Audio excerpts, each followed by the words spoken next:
د اولاد پر روزنه باندې حضرت مولانا اسلم شیخ فولي صاحب رحمه الله یو عجیبه واقعه نقل کړه. دا واقعات اکثر د فن او د عبرت لپاره حقیقت په شاید لري یا به نه لري، خو چونکې د اعتمادي سړی و د نه کړکړې د موږ ته پوره اعتماد دی. وایي یو مور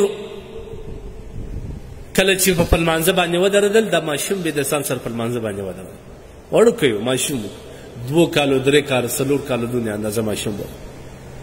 بیا چې به دا ماشوم ورسو د دې مور ته به ویل مورې ماته ډوډۍ راکړه، یا د خوراک د وخت شي د وخت مطابق د خوراک مطالبه به ځینې وکړه. مور به ورته وایي چې بچې الله پاک جل جلاله ما ته او تا ته ټولو ته رزق او خواړه الله ورکوي، الله یې هغه وخت ورکوي چې ته خدای ته سر په سجده کې لمونځ وکړې. ورسه بچې اودس وکړه، مصلا واره کړه، الله پاک جل جلاله به تا ته ډوډۍ درکړي، تا ته به خوراکي شام درکړي. هغه ماشوم به اودس وکړي، د خپل ماشومتوب مطابق د نازک اعضا به یې پرېږدو، بیا به په لمانځه کې کښته پورته سو د ماشومتوب مطابق. بیا به مور د مسلې لاندې د خوراک شی ورتېر شو. هغه ماشوم چې به لمونځ خلاص کړي د ده لمونځ، نو هغه مسله به یې راپورته کړل، مور ته به ویل خوراک شی، مور به ورته ویل مسله راپورته کړه. هغه مسله چې به یې راپورته کړل هغه شی به پروت ده به وخوړل. یو ورځ داسې پېښه وسوه، ماشوم غټ سو، د وخت مدرسې ته به تللی یا به د مسجد امام ته د سبقه دپاره تللی، مور یې د همسایه کره تللی وه یا به د پوښتنې دپاره تللی یا به هر څه. چې کله یې وخت ته وکتل د ماشوم د وخت د راتګ چې کوم وخت د هغه څه ډېر وخت تېر سوی دی، یو دم وغورځېدل. او د کور انسانانو ته څه کوې څه کوې، بس دا ډېر زیات پریشانه سوه، داسې په وحشت او په پریشانۍ کې راوغورځېدل. پر لاره ډېره چابکه راله، د ځان سره دا وایي چې خدایه فضل کوه، ما خپل بچي ته مه دروغجنه کوه، ما خو د دې دپاره دا کار په ده کوئ چې د ده عقیده پر الله پخه سي، د ده ایمان قوي سي، ما د دې دپاره کول. خدایه اوس به زما بچی راغلی وي، کیدی سي هلته وږی ناست وي، یا کیدی سي مسله یې هواره کړې وي او د مسلې لاندې شي. په ډېره پریشاني کې را روانه، د ځان سره به څومره کلمات وایي.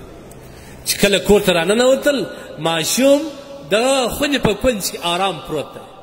ماشوم چې راپورته کړي چې بچی ډوډۍ دې وخوړه، هغه ورته ویل مور ما وخوړ. ول چیرې وه؟ ول مور ما هغه رکعت لمونځ وکړي، د مسلې لاندې ډوډۍ پرته وه، ډوډۍ مې وخوړه، او دا ډوډۍ د نور وخت د ډوډۍ څخه ډېر زیات خوږه وه. ګوره دا څومره غټ دی.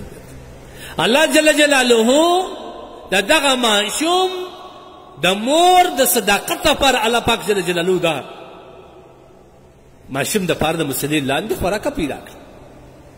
او تا باید خپلې بیبیګانې ته ووایي چې د دغه ماشوم داسې تربیه وکړه. په دا وخت کې سروز لګول، په دا وخت کې غلطې خبرې کول، یا دا واورئ مېرمن او خاوند باید د اولادو په مخ کې غلطې خبرې ولري، یا هغه خصوصي بانډار چې د دې جلا بانډار دی هغه باید د اولادو په مخ کې نه وکړي. د اولاد بیا بې حیا مخته کېږي، د دې اولاد د زړه څخه ستا هیبت او قدرداني وځي. لهذا د خپل اولاد بهترین تربیه وکړئ. د ستا دپاره د مستقبل یو لویه هستي ده، د ستا دپاره د مستقبل دپاره ستا امیدونه دي چې تا ورته ایښي دي، ستا د سترګو یخوالی دي، ستا د زړه سکون دی، او دا به هغه وخت ګرځي چې تا ښه تربیه وکړه. که نو ستا د زړه زخم به د ده اولاد څه پیدا کېږي، بیا به د دغه اولاد په مرګ خوشحاله، یا به خدای نخواسته نشهیي ځینې جوړېږي، یا به خدای نخواسته قاتل ځینې جوړېږي، یا به ډاکو ځینې جوړېږي، یا به راهزن ځینې جوړېږي، یا به پر غلطه لار باندې روان وي. بیا به ته کوشش دا کوې چې خدای زما اولاد یې وژلی وای، مړ کړی وای، زه به ارام شوی وای. لهذا دا ستا لپاره لویه سرمایه ده.